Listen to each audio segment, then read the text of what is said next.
Good evening and welcome to tonight's live webinar where we look at ASX investment opportunities in review. Any individual reading or listening should discuss with their financial planner or advisor the merits of any recommendation or offer presented in this material for their own specific circumstances, and realise that not all investments are appropriate for every individual. Investor Signals offers a broking account. The broking account incorporates access to our model portfolios, which include top 20, top 50 and top 100 models, both on the ASX and the S&P 100 in the US. We run an ASX and US high conviction portfolio, and we also have a new ETF iShares model, which is a global strategy based off the algorithm. If you'd like to access more details on that or get some of the historical performance, please give me a call in the office or drop me an email. And also within the broking account, we can operate an independent portfolio where I work in partnership with you to execute trades in line with mostly what's expressed on the blog, but ideas that we jointly agree on. Within the broking account, we can run derivatives to enhance portfolio returns, so whether that be covered calls or buying puts as protection against the portfolio. So if you'd like to know more about the Investor Signals broking account, please contact me on 1300 614 002 or drop me an email, leon@investorsignals.com. The services that we provide, the broking account that I just mentioned, if you visit the Investor Signals website, click on the online broking section, there's a data collection form there, fill in your details, that comes through to us, we populate your account opening documents and send them in the mail for you to review and sign. If you haven't already taken a free trial, you can access the technology that I'm demonstrating tonight by visiting the website, clicking on free trial. If you've already got a trial and you'd like us to reactivate it, maybe it's expired and you'd like to take another look at the members area, again drop me an email and I can reactivate your trial, and happy to spend some time with you over the phone to walk you through the technology. The subscription to the membership technology is $1,320 a year, and again if you'd like to know more, please call or email. This is a graph we looked at in last week's recording, and it's a summary of the performance of the equity markets over the last recession. So the obvious question everyone's asking at the moment is this a V-shaped recovery and a short recession, or is it something that transpires into a more sort of prolonged downtrend where economic growth struggles to get back to the levels it was previously at? The red line's the current sell-off in equity markets, approximately a 30% sell-off. The US has rebounded more than 50%. The Aussie market hasn't quite had that same level of performance on the rebound, but what is obvious here is the duration of this sell-off. In the most part, other recessions lasted anywhere from 8 months through to 32 months. This has really been a sort of 8-week event, and what is now unknown is, do we get a bounce back and then a further leg lower in markets? So just bear with me.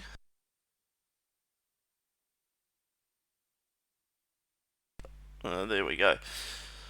So as I move through tonight's stocks, we're going to sort of think about it in the context of what type of pattern we think is going to play out in equity markets. I like to think about valuations in the context of earnings per share for the S&P 500. So if we start at the top of the table in 2009, as earnings recovered after the trough from the GFC.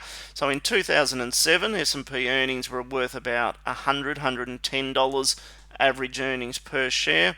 During the GFC, that crashed down to about $20 a share. So in 2008, it had an 80% fall in company earnings. It recovered quickly from down 80% to around $20 of earnings per share. Within 12 months, it had jumped from $20 into $60 of earnings. So again, this is the average earnings per share for the S&P 500. So if we track it from $60 in 2009, 2010 we got solid earnings growth throughout the recovery back to 85. 2011 we're tracking at around $100. 2012 staying around $100.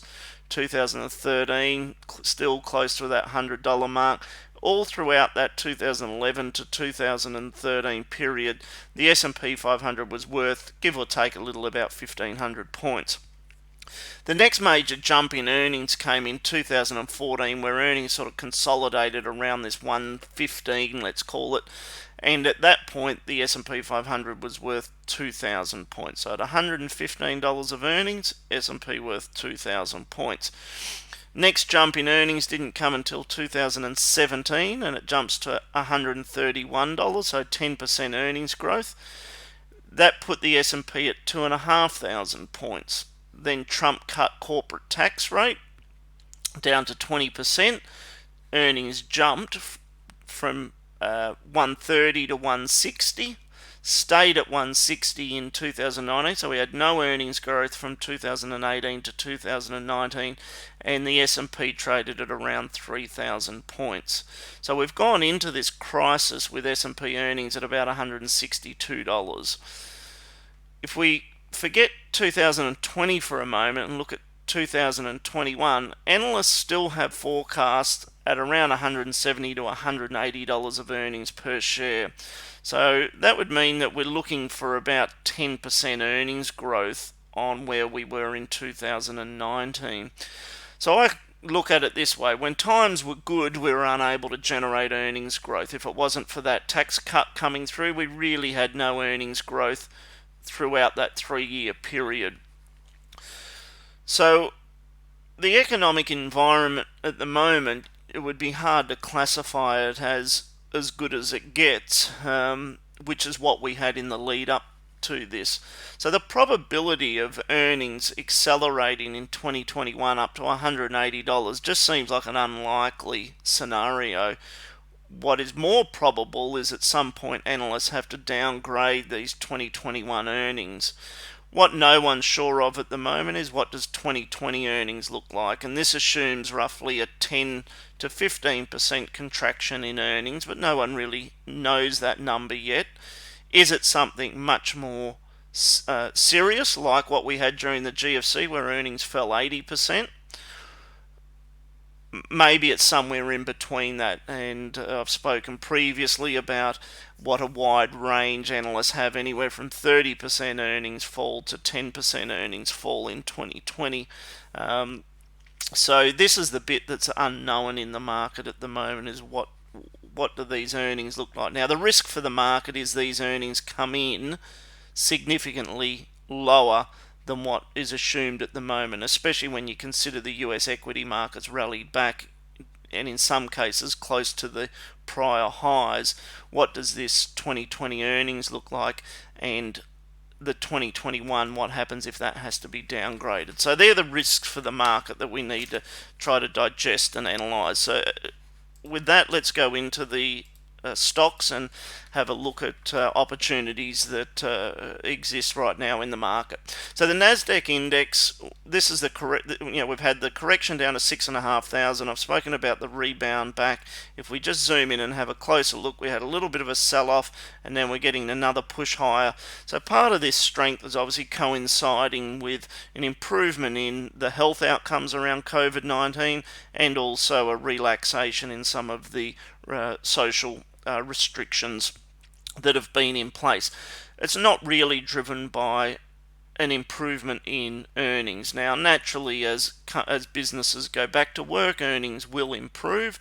But if we think back to that table, what does that improvement look like? Do we get back to things running at the same pace that they were going into this sell-off?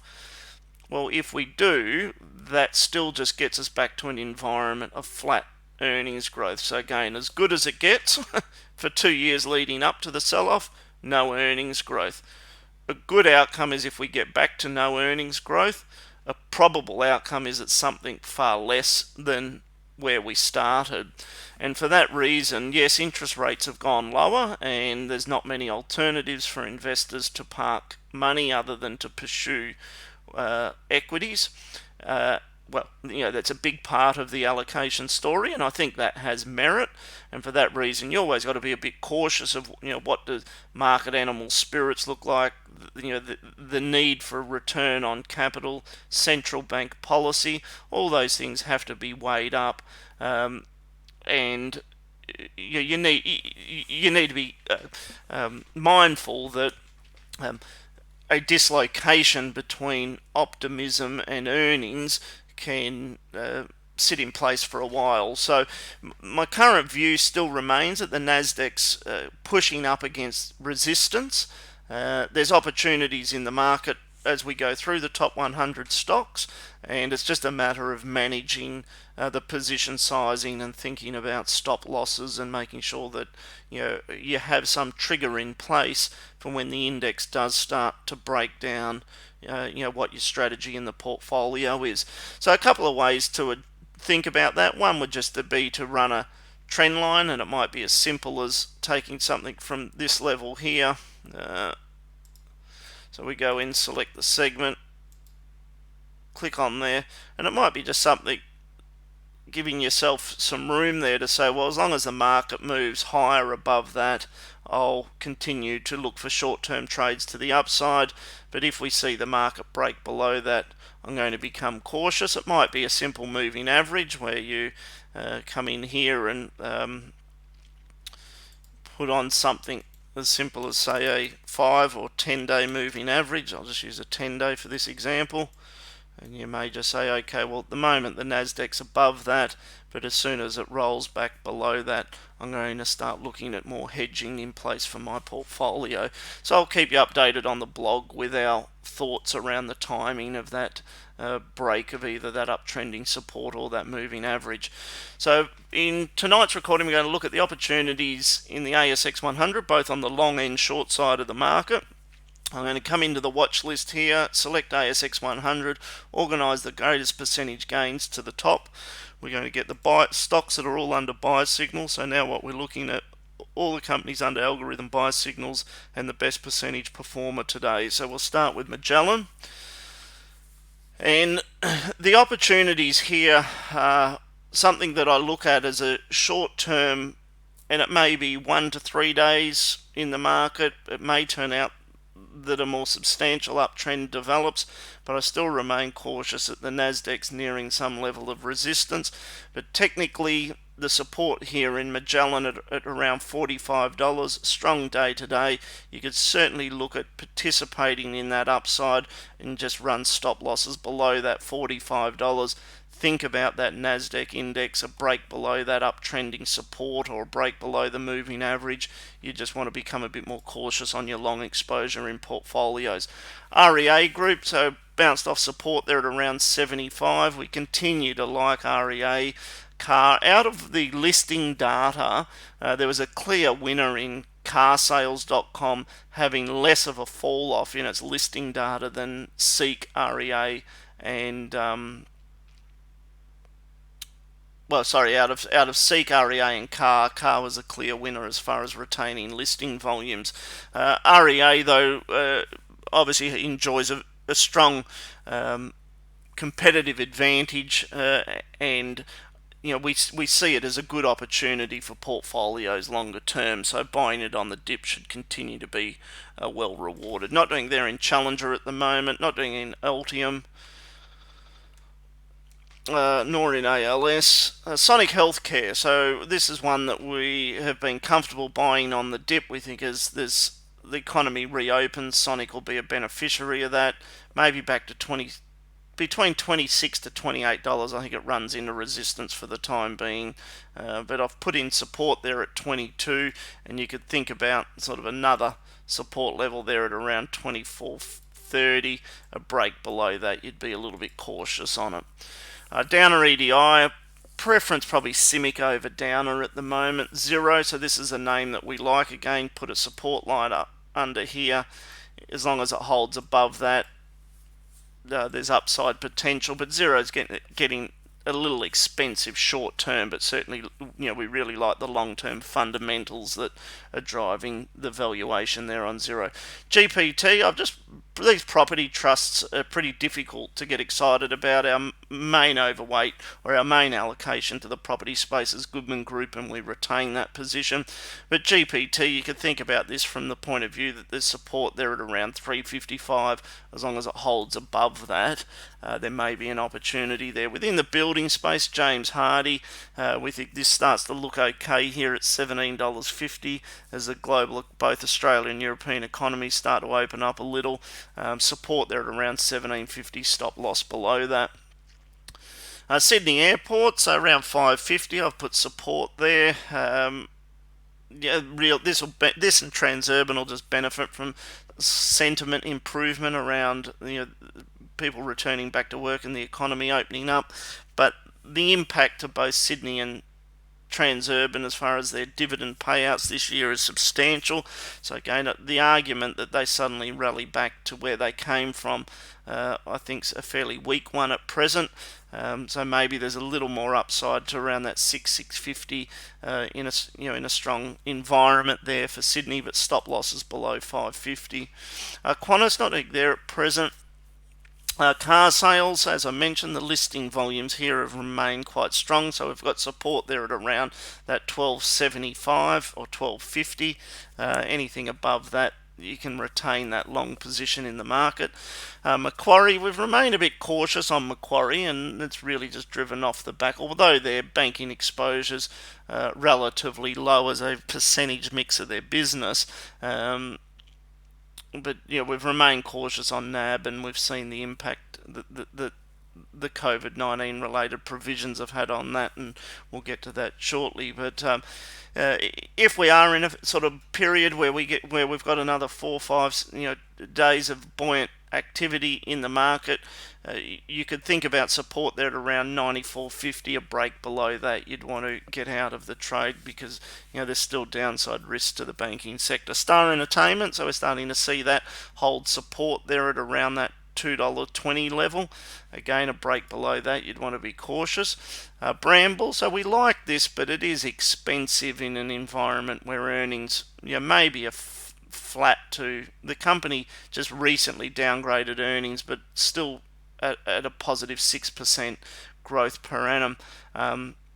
That doesn't quite capture what the economy looks like in the June or the September quarter, but at around between $10.50 and $11, Brambles is fair value. Cautious on a break below $10.50. Lendlease, so I've just shuffled the support line there in Lendlease up to around that $10.20, but a break below that we become cautious. Ramsay Healthcare is about full value, so we don't sort of see too much of an opportunity there. Transurban, like Sydney, will be a beneficiary of just positive momentum around social restrictions and people returning back to work, but the dividend is impacted this year, and it's hard to build a case that it's suddenly worth $15 again when both the June and December dividend will be materially lower than what it has been. TPG, we're pretty comfortable with the opportunities here in TPG. We were hoping to see it pull back down to around $7 before we had that as our entry criteria, and it only came back to around $7.25, but the fundamentals there look reasonable, but so too does Telstra at $3, looks okay value. Seek, we'll shuffle that support line up to there at around 1565, 1550. A break below that, you might become cautious, but if you're looking for a move higher in the market over the next 2 or 3 days, Seek could be a beneficiary of that. Goodman Group, so within the property space, this is the one that we like. We've had a sell-off back down here to around 12.30. That's created some support, and we expect that level to hold. Cleanaway, so I like this. I think Cleanaway, Sonic are names that we've been active in. This provides a way of getting exposure to the economy reopening, but without the downside risks in some of the other sectors. So we're comfortable with Cleanaway here. On the blog, I spoke about buying at sub 170. It traded down to a low of sort of 166, and it's now starting to push back higher. Watch the shorter term momentum indicators there, but we like the look of Cleanaway for a move higher. Medibank, just hard to get excited about the health insurers given the trends that we saw in earnings coming into this market sell-off. APA, thinking that that's getting back to near full value at around this 11 to 11.50. It's a stock that we've liked. Cochlear, I think you want to make a note of this at around this 180 level, providing the low there of 176 holds. There may be a short-term trading opportunity there in Cochlear for a push back up towards 200. We continue to like gold, so Northern Star and Newcrest, but Northern Star's moving higher. Not doing there. Not doing in Afterpay at the moment. Wesfarmers, I've put a support line there at say roughly around this 35.50 level. Again, a break below that we become cautious, but we're just giving the market a little bit of a benefit of sort of this optimism that we're seeing in the US going into the close Friday night, and in the futures in the US, which have obviously helped support the Australian market trading higher today. So we just have to give that some breathing space, look to participate in some of these names to the upside and run stop losses, or have some hedging in place on a break, if the index was to break back down again. Flight Centre not doing there at the moment. ASX close to full value, but terrific business, just over a 3% dividend yield. But up at around this sort of $80 to $85 range, looks full value to us. Computershare, comfortable with this maybe as a buy right for portfolios, so not looking for too much in the way of capital growth, but we think that at $11 a stock looks reasonable value. Dexus not doing there at the moment. Amcor, probably sort of hard to see Amcor pushing back up through that $14 price range. I think there's sufficient slowdown in the economy that Amcor had relatively low levels of earnings growth. They had the merger with Bemis going into this, so they had cost synergies from that merger, but the actual underlying earnings growth in the business was very low single digits. So with the impact of the economy, again, it's hard to sort of see why Amcor is suddenly worth $15 or $16. It should be more within that sort of 12 to maybe $14 price range as a band that it consolidates. AMP not doing there at the moment. JB Hi-Fi, I've just put a support line there at around this sort of $31 level, so as long as it holds that, there may be some upside momentum. Woolworths on a risk-reward basis, we like this, owning it here and selling covered calls if you're looking for income, so you're generating about 8 to 10% cash flow out of Woolworths, or even just as a short-term trade, owning it here and looking to trade out of it at around $39 range. Origin, we like this, looking for this to push back up towards maybe around $5.50 before we take profit on that, but you've got support there at $4.50, and again stop losses below that. Mirvac not doing there at the moment. Caltex, again beneficiary of, I think, optimism if we start to see people returning back to work. I think at the margin Caltex starts to get some asset allocation, and I've put support in there at around 21.30, and as long as it holds that, there may be an opportunity to participate in a small rally there in Caltex. Same with Aristocrat, not one that I'm active in, but taking that same approach where we've just shuffled support up there at around $20.70, and if it holds above that, you could see what opportunities there are on a short-term basis. Coca-Cola support there around $8. So we saw those numbers come through from Coca-Cola in the US, and volumes were down 25%. So their message was really that the grocery store distribution was certainly not making up for the fall off in volume that was coming through sporting events and other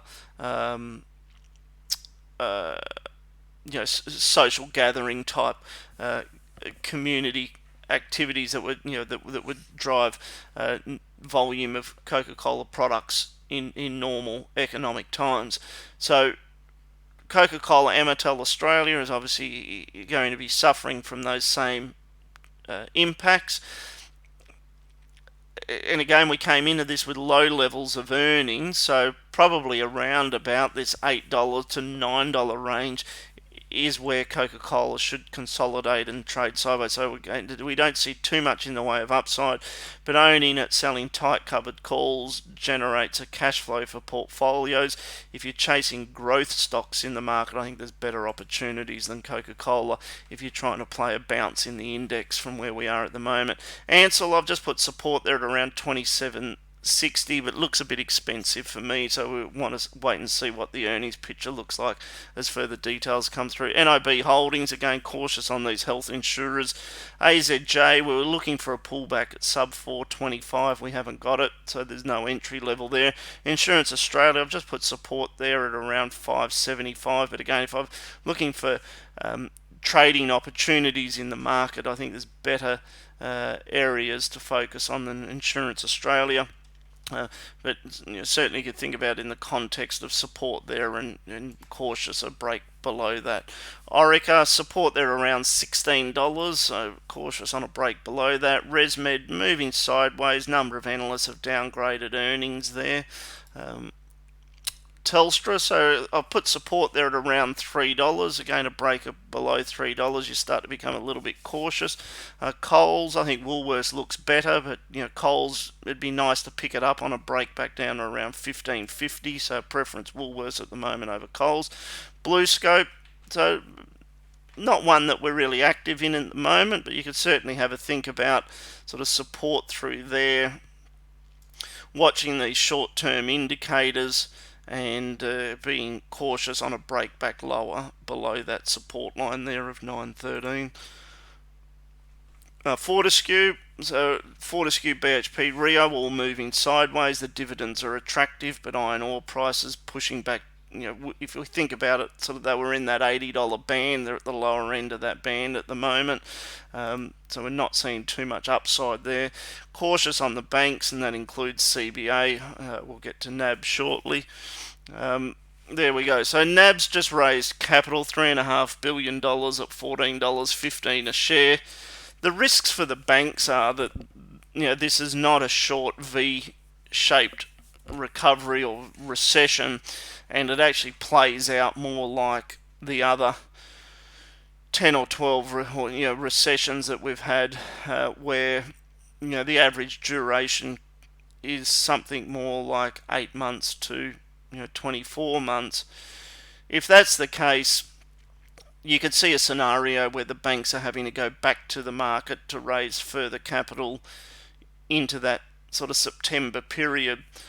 So the optimism in the market and the bounce back, it may turn out that it's just not supported by economic growth.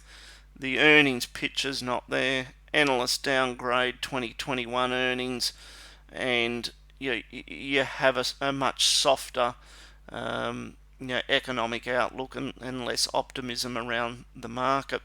And obviously we don't know the answer to that at this stage, but that's something that we just have to be cautious of. And with the banks, again, we think there's better opportunities in the market than to get too aggressive on chasing the banks at the moment. But certainly, if you own them, participate in the discounted capital raisings. The lessons from the GFC was that turned out to be a good strategy. But our preference has been to sort of be underweight or even look at the short side of these banks. Oz Minerals, we like this. I've spoken about it in detail, expanding production, so you want to look to buy this on the dip. Cube Holdings, I think they've suspended trading, and I haven't read the details, but they're in the middle of a capital raising at the moment, so I'll catch up on that tomorrow and update you on the blog. BHP, so I've put support there at this 28.80 level. Oil or energy prices are recovering marginally. Iron ore's holding up okay. Can BHP trade sideways and hold that support at $28? It really just comes back to that index trade. The US has had a substantial bounce and recovery. Is there a point that the market says, well, look, earnings growth doesn't support these valuations? So we might not be quite there at that conclusion today or tomorrow, but that's the obvious risk for the market. Newcrest, so we like this support here at around this $26 level, rallied off the lows today. Newcrest looks like a good opportunity in the market at the moment. Santos and Origin, we don't mind. Origin's probably our preference over Santos. Rio finding support there at around that $85. Oil Search not doing it there at the moment. I think Origin's your best bet. QBE, cautious there on QBE. They did shore up their balance sheet, raised capital, but I'd avoid QBE.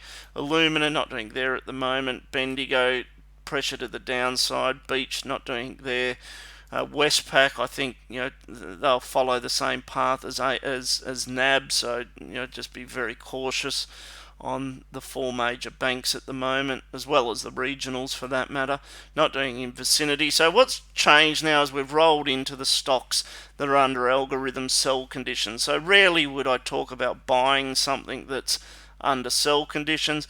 CIMIX may be a unique situation. There's only 15% of the shares on issue that are tradable. They operate in a space where they've cleaned up their exposure to the Middle East. They're focused on Australia, New Zealand and Asia in doing infrastructure developments. A lot of it's government-backed spending. We're yet to really get a handle on what does the current economic environment mean to some of the contracted jobs that CIMIC have.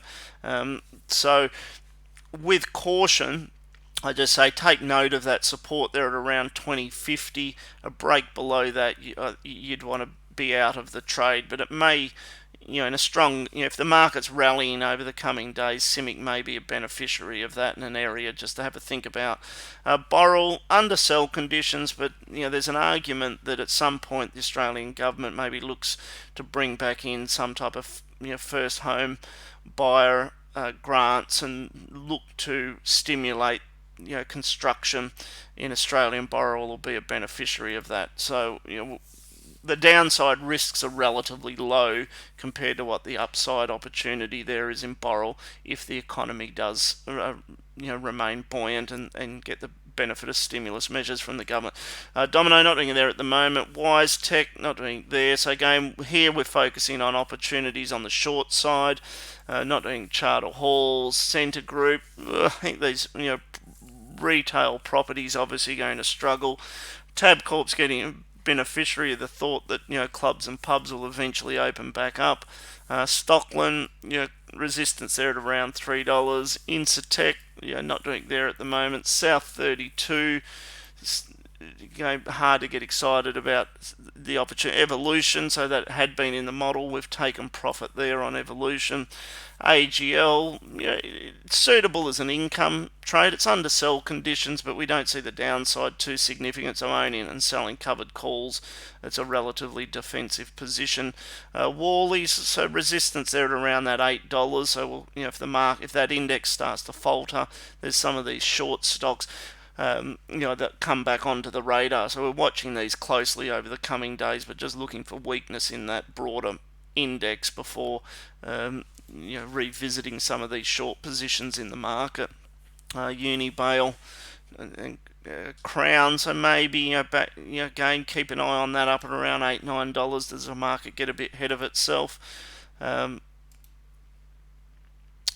Suncorp, we've been cautious here, and this is one that I think on the short side you want to make a note of. It's hard to see that they escape without having to raise capital as well. Their banking division represents about 30% of company earnings from memory, but it's still enough to cause a problem for Suncorp. Aurora not doing there. Woodside, I've just marked that as resistance at 2250. Preference if we're looking for a long side of energy play is still Origin out of these names. Bank of Queensland, resistance there and pressure still to the downside. Treasury, still trending lower there. Whitehaven Coal not doing there.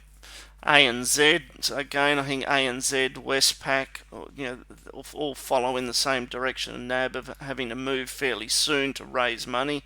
Virgin Money not doing there at the moment, and there we are back to Magellan. So we'll summarise the opportunities by going in and toggling through the recent blog posts. So again, we'll get these in percentage gains to the top. I'll organise them in buy. So Sonic Healthcare, like this, supported around 24.50, upside to maybe $27 in a strong market over the next day or two. Don't see too much more upside than that. InvoCare, support there at around $10. So you got the higher low structure, break back below that sort of 9.50. I'd be cautious on InvoCare.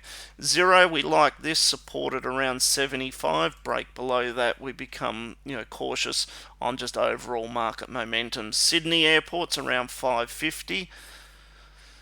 Brambles at around $10.50, $11 looks to be fair value. Don't think there's too much in the way of capital growth, but you could own it, collect dividends, sell call options. Cleanaway seems like a good risk reward proposition in the market at the moment, so support there below 170. Cochlear, watch the short-term momentum indicators. If they start to trend higher, again, you just need to be cautious on all these names, that if we get a reversal in the index, you need to be thinking about a break back below support and what that means. Northern Star, still looking for Northern Star and Newcrest to trade higher.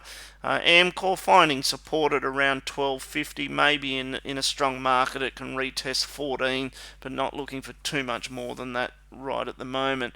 Woolworths around these levels. I think it's a good income trade for portfolio. Sell covered calls and boost that up to 8 to 10%. AZJ, we were looking at this at sub 425. That hasn't happened yet.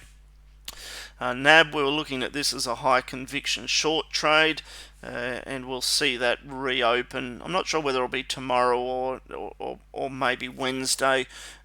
Capital raising at $14.15 will be interesting to see where NAB reopens, but it should be less than where it closed there at $15.70. Oz Minerals, continue to like this as a buy on the dip opportunity, so we'll revisit that on the blog. Newcrest, I like that at around 27, so there's a position for that in portfolios at the moment. Evolution, we've just started taking profit on that, and then here we are back to the XJO.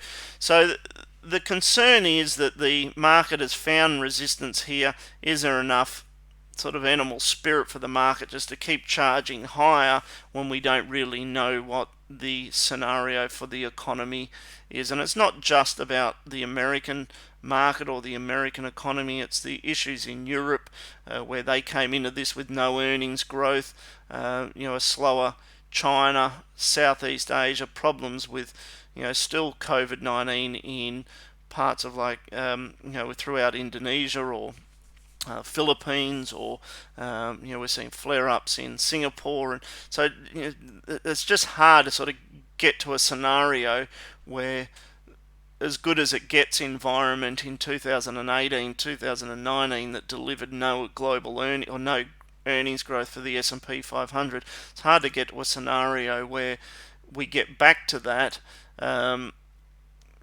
Surely it has to be something less than where we came from, and does that support US equity valuations, in some cases being back to where they started, and for that reason I think you just need to be a bit cautious at an index level.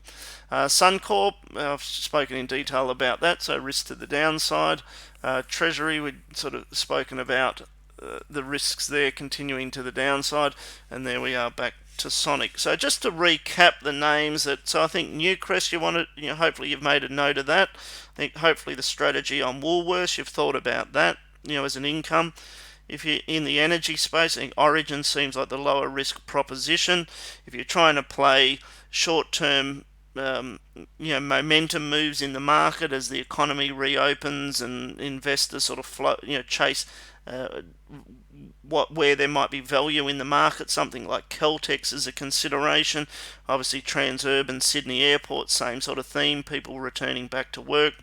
In the CIMIC, James Hardie and Boral, I think, are names to have a think about.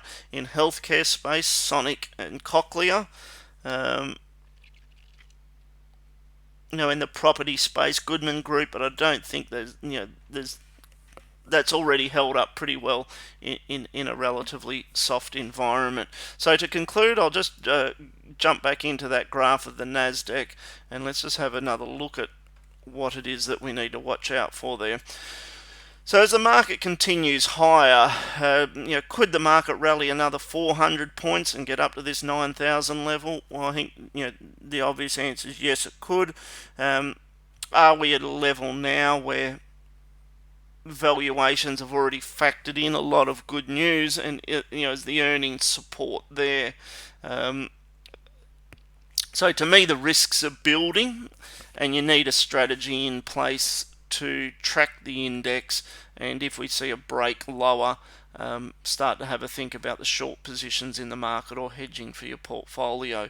Thank you for listening in, and if you would like to have a chat about the Investor Signals broking account or the technology that I walked through tonight, please give us a call 1300 614 002.